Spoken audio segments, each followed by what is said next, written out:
Starting tomorrow, please refrain from coming in.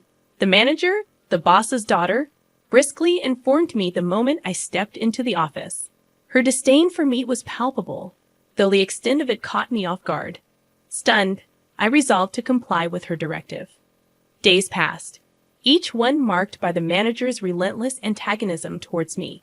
Assigned to the planning department, a position I had eagerly sought since joining the company, I devoted myself diligently to my tasks, yet my efforts were constantly undermined by the manager, who, being the president's daughter, wielded unchecked authority. One morning, summoned by the manager, I found myself subjected to her condescending scrutiny. "Do you even know why you're here?" she sneered. Her contempt for my alma mater, repeatedly dismissed as low-ranking, permeated her every word. The sense of alienation among my colleagues compounded my discomfort. "Effective immediately, your presence here is no longer required," she declared, her tone dripping with disdain. Her entourage echoed her derision, amplifying my humiliation. "Am I being fired?" I ventured, my voice betraying a mix of disbelief and resignation. The manager's response, laced with arrogance, left no room for doubt. Resigned to my fate, I swiftly completed the necessary resignation formalities. Months later, settled into a new role at a different company, I was inundated with pleas from my former employer to return. The president's desperation contrasted starkly with the manager's callous indifference. Reluctantly, I reached out to the president, who implored me to reconsider. Despite his earnestness, I couldn't overlook the systemic injustice I had endured. The company's pleas fell on deaf ears as I resolved to forge ahead without looking back. "I am no longer associated with that company," I asserted, my intention to end the call evident. "We can sort this out if we talk. I'll bring my daughter along next time so we can discuss this," the president countered before I disconnected without a reply. I intended to call back later. Upon arriving at work, I was informed of visitors. Doubtful, I made my way to the reception room, only to find the former company's president and the manager waiting. "You really came, and how do you know I'm working at this company?" I questioned, surprised. "The company I currently work for is a rival of my previous one." "Hey, Ben, I used my connections to find you." "For now, just take a seat," the president insisted. Reluctantly, I complied, meeting the manager's gaze, wondering if she had truly come to apologize. Suddenly, she slammed her hand on the table. "This makes no sense. Why should I have to come all this way for someone like him?" she exclaimed, her tone accusatory. "Excuse me, if you want to talk, you should be the one coming to me," she continued, her agitation palpable. Far from apologizing, she was yelling at me. "I don't really have anything to say," she ranted. "It's ridiculous to quit just because you got a little scolded at work." "Quit because I was scolded? What do you mean?" "I gave advice on your plan, but you didn't want to take it, so you quit." "That's not how a professional behaves," she insisted, her words bewildering. I couldn't comprehend what the manager was saying. "That's not how it happened." "I was suddenly told not to come to the company," I interjected, trying to clarify. "You think just because I'm the president's daughter, I got my position through connections, and you don't want to take advice from me," she continued, unfazed by my explanation. The manager kept spouting nonsense without caring about what I had to say. "Wait, that's not true. You never even looked at my plans," I retorted, frustration mounting. "Dad, I've been enduring until now, but I can't anymore. He always looked down on me because I'm a woman," she accused, her tone laden with resentment. Got mad for a little scolding, saying that. The manager ignored my words, acting as if she sought comfort from the president. "My daughter was treated like that." "None of that is true. So you're saying her crying is a lie?" the president interjected, disappointment evident in his voice. "I'm disappointed, Ben. I didn't think you were that kind of person," he added, his words piercing.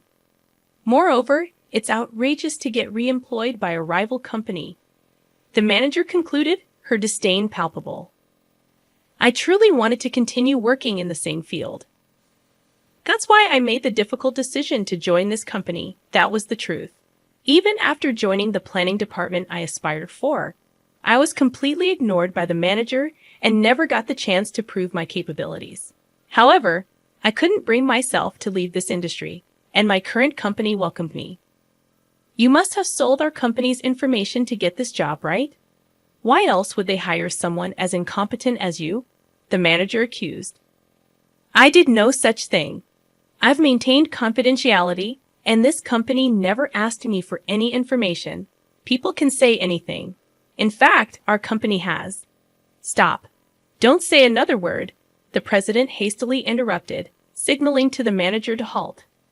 Was she about to say something they didn't want me to hear? Such a useless person. This company should fire him. A low-ranked individual only brings shame. If Ben apologizes, I might consider taking him back. I'll even reassign him to the planning department if he wishes. For now. We don't need someone like him. Just bear with it and continue as usual. We'll manage. Then, I want a raise.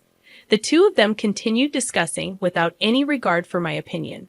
Despite my repeated expressions of unwillingness to return, I was being told to apologize and be forgiven. The frustration of being treated like a fool left me trembling. The manager noticed and sneered. Are you crying with joy? It figures. Low-ranked individuals really can't help themselves. You really are a kind soul, aren't you? She mocked. Sure, I am. Taking someone like him back is nothing short of generous. Just make sure you don't irritate me too much. Make sure you listen to your boss, okay? I have no intention of leaving this company, I asserted. You still don't get it. I'm offering to take care of you before you get fired for incompetence. You really are clueless. That's the way it is. But don't quit over a little scolding this time, the president added dismissively. The mocking continued. Saying that, the president and the manager mocked me. Mr. President, if I may be so bold, the manager is lying. I spoke up, desperate. After all we've been saying, you're taking this attitude. I'm not lying. That's quite the accusation. Do you have any evidence to back that up? Yes, I prepared this just in case, I said and took a voice recorder out of my bag. I had recorded not only the day the manager told me to leave, but also any other occasions when she had said something unreasonable. You've been recording me? Unbelievable. At the sight of the voice recorder, the manager visibly panicked. Dad, we don't need to listen to this. Let's just go. Then I'll play it. I played the recording, making sure the manager, who was attempting to leave, could hear it.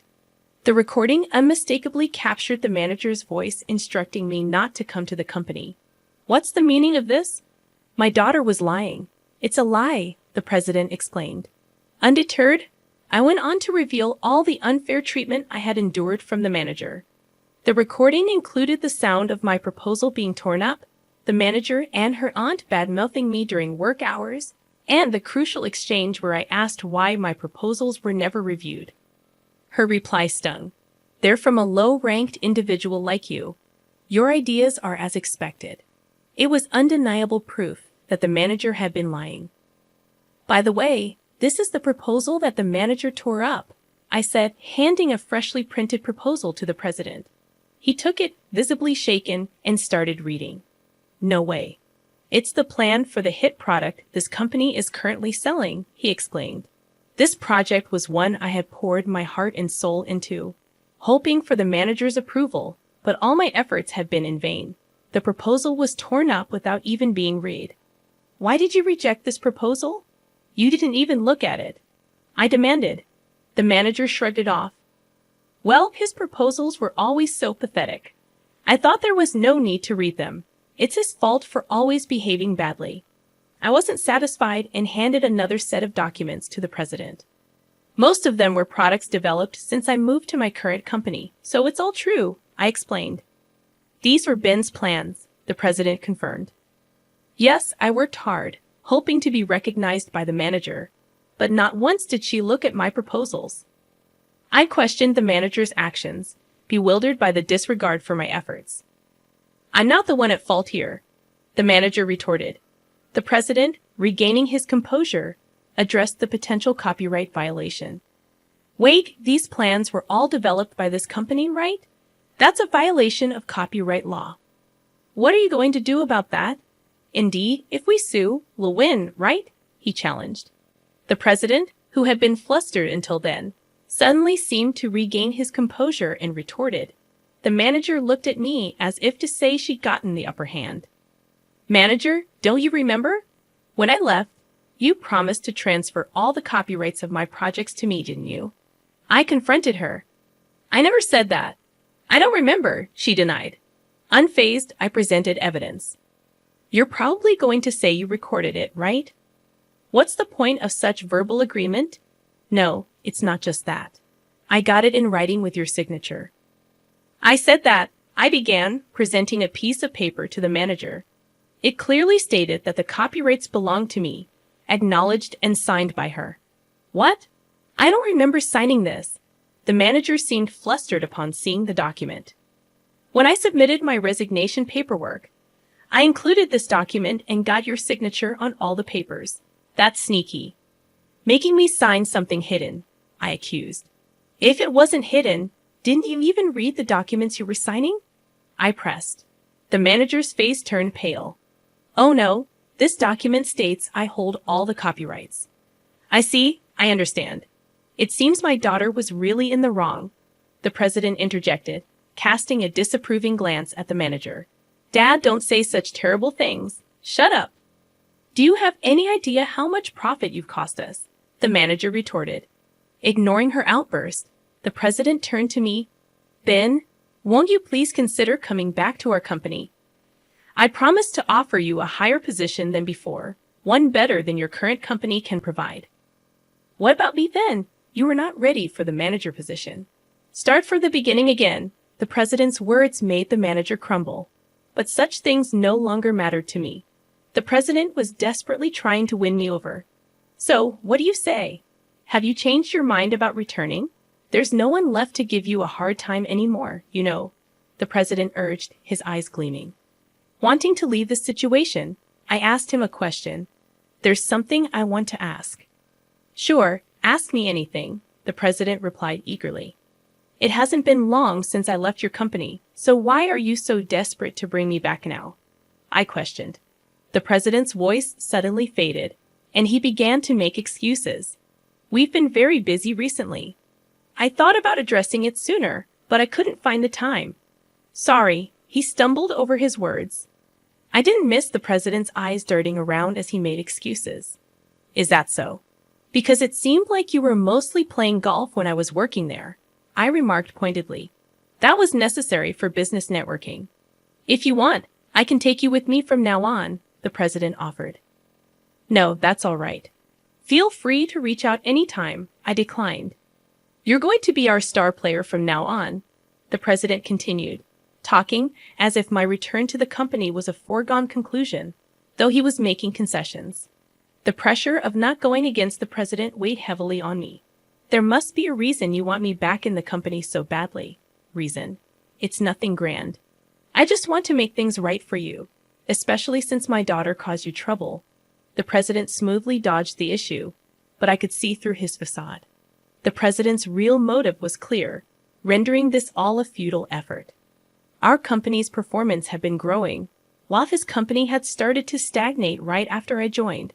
The products I planned hit the market successfully, skyrocketing sales, and rapidly increasing the company's reputation.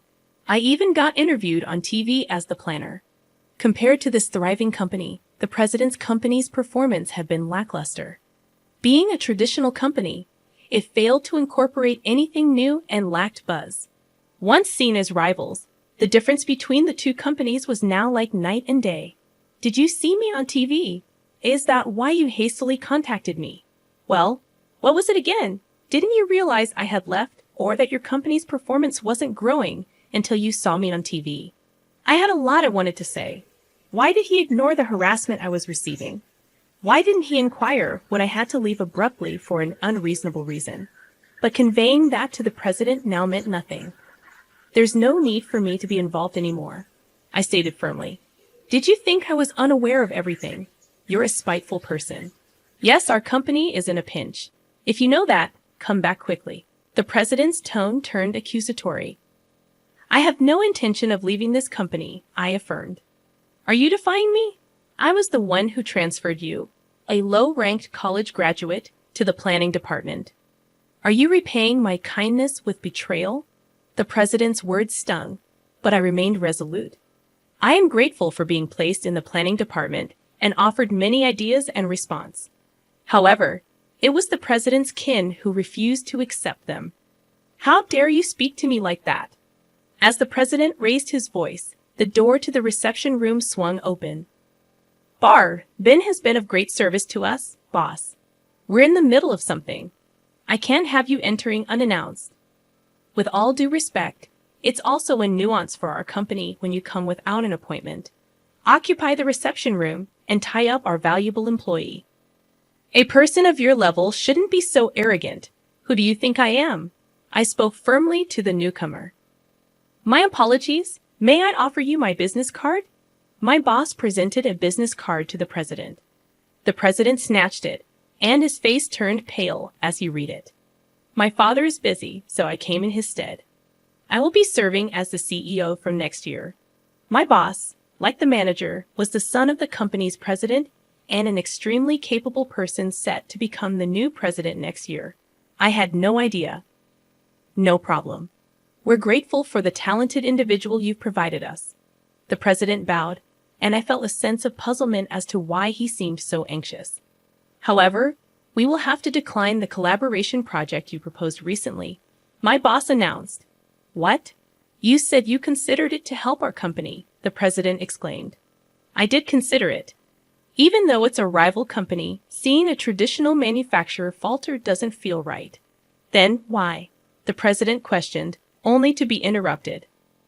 Seeing the character of you and your daughter, I couldn't bring myself to support you. Please reconsider, my boss explained. The president desperately apologized, and the manager seemed to finally realize the gravity of the situation. Please help me out here. I'm sorry, the manager pleaded. It's my boss's decision. There's nothing I can do, my boss replied firmly. After that, the president and the manager were escorted out by security guards. Ben, I believe in you. I'll be waiting, the president shouted as he left. I just watched him go. Later, I heard that the manager's company's performance continued to plummet, making management difficult. The calls kept coming after that day, so I changed my phone number. Meanwhile, the company I work for continues to grow rapidly. I want to keep working here for the foreseeable future.